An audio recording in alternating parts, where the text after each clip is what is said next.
we'll see what is n element array. N element array. That means what? Instead of 2 element, I can have any number of element. I can have any number of. I can please mute the mic. I can have any number of element. Once if I have more than one element, n number of element, then what is the electric field here? What is the electric field here?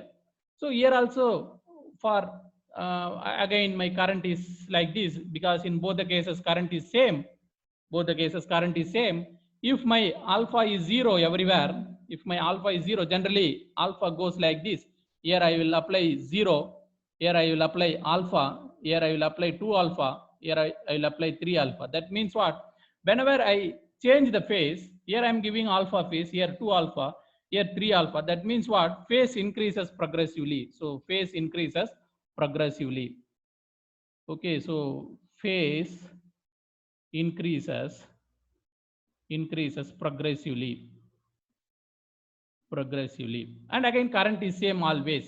But here if I always current is same, always current is always same, I is same always. But if I take alpha is equal to 0, once if I take alpha is equal to 0, everything is 0, all current are same, then this is the condition for broadside array. Okay, if I take some alpha, if current is same, if I take alpha is equal to some value, the value can be anything, that is decided by what? Other factor, beta d. The alpha is decided by what? Plus or minus beta d, because beta d decides alpha.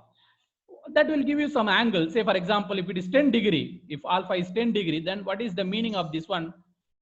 This is 10 degree, this is 20 degree, this is 30 degree. Like this, you have to excite all your antenna. Then only you will get endfire array. Then only you will get endfire array. For only 2 antennas, simply alpha. Once if you have n antenna, just you have to progressively increase your phase shift. You will get endfire array. Then once if you have endfire array or 2 element array, what is the array factor? By what amount your signal strength is getting increased? That is decided by array factor. Okay, array factor. So next one is array factor. I'm not going to do any derivation. So what it is giving you array factor?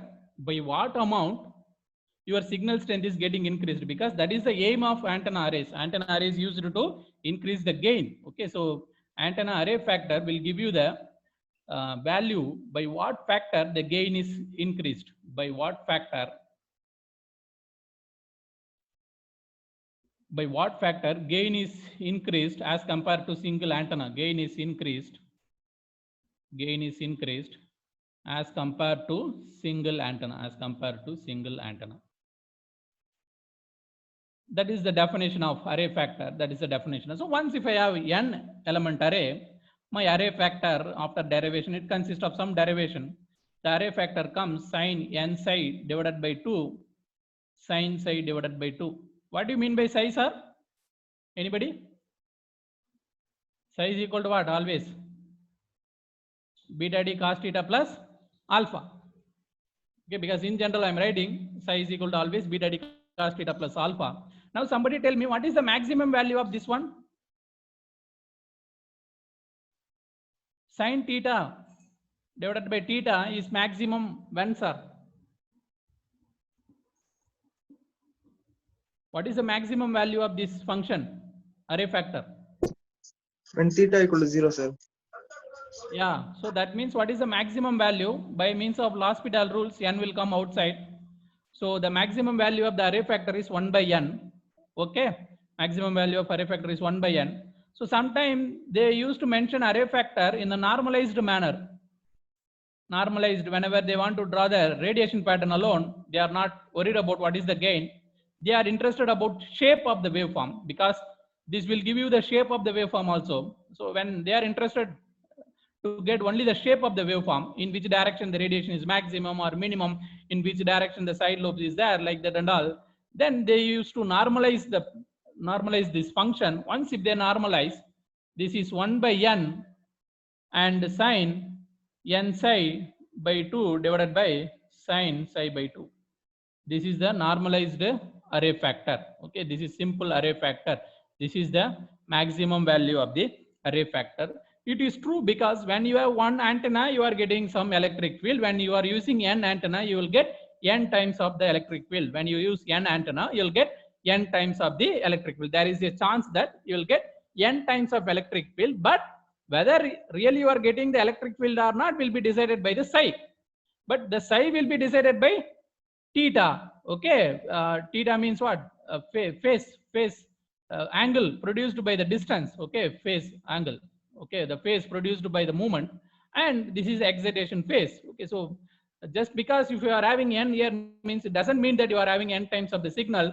And again, your signal strength is finally depends on psi, but psi is depending on what is the distance phase, what is the difference in phase length of the wave traveling, and what is the excitation phase. Okay, what is the excitation phase?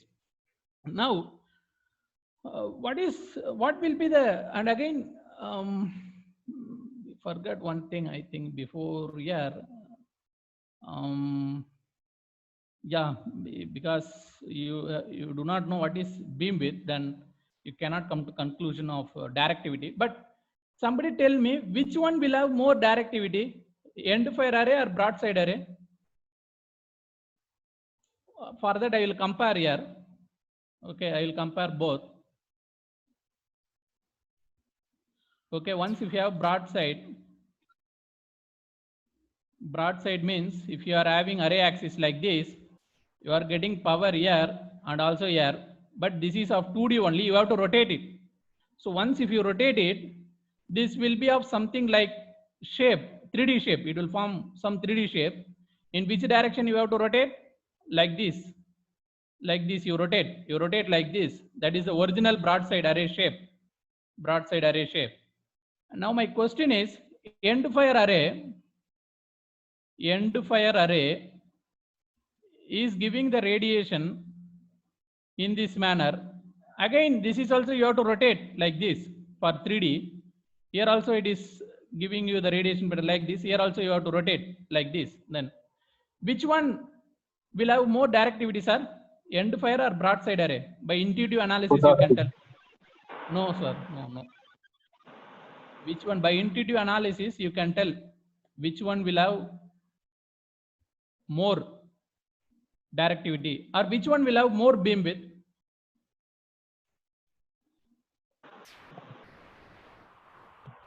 No idea. Broadside having I வந்து constant sir. அது வந்து நான் சொல்ற மாதிரி கொஞ்சம் imagine பண்ணுங்க. Already 2D shape இருக்கு. If you rotate like this, I am not rotating like this. I am rotating like this. Circular shape மாதிரி வரும். Something like shape of vadai that is placed vertically. Shape of vadai that is placed vertically. Something similar to that. Okay, so once if you rotate this, okay, you'll get a shape of vadai that is placed vertically. Okay, but here you are rotating here. But in which case your beam width is high? எங்க sir beam width அதிகமா இருக்கும்? Coverage வந்து Brad சைட்ல அதிகமா இருக்குமா, end ஃபயர்ல அதிகமா இருக்குமா? Coverage angle, coverage solid angle in which கேஸ்ல அதிகமா இருக்கும்? So the beam width of broadside array is greater than the beam width of end fire array. Please refer. So if you don't understand the practical, okay, intuitively if you are not able to understand, please try to fill up this. Okay, in the book it is available. Already I have written it for broadside array. Then you know which one is having more beam width, which one is having less beam width. Is okay, sir? If you are not understanding intuitively, you can understand it from the formulas. Okay, I am telling what will happen if you imagine properly in a 3D case, the beam width of broadside array is greater than the beam width of end fire array. Then which one will have more directivity, end fire array or broadside array? End fire array. End fire array. So directivity of end fire array is greater than the directivity of broadside array. And the conclusion படி இப்படி தான் இருக்கணும். Then what is the actual directivity? What is the actual directivity? So the directivity of end fire array is equal to, okay, 4 L by lambda, and then directivity of broadside array is equal to 2 L by lambda. Finally, directivity of end fire array is equal to 2 times of the directivity of broadside array. Very, very important. Exam la adhigama vandirukku. Simply they will ask, you will study lot of things. Finally, they will ask directivity simply. 2L by lambda or 4L by lambda. Without confusion, please remember properly, or you have intuitive idea which you will have more directivity, broadside array or end fire array. In general, the end fire array will have more directivity because it is radiating in lesser direction. That's why it is having more directivity. Okay, broadside array is radiating in more direction, so it is having less directivity. That is the idea to remember.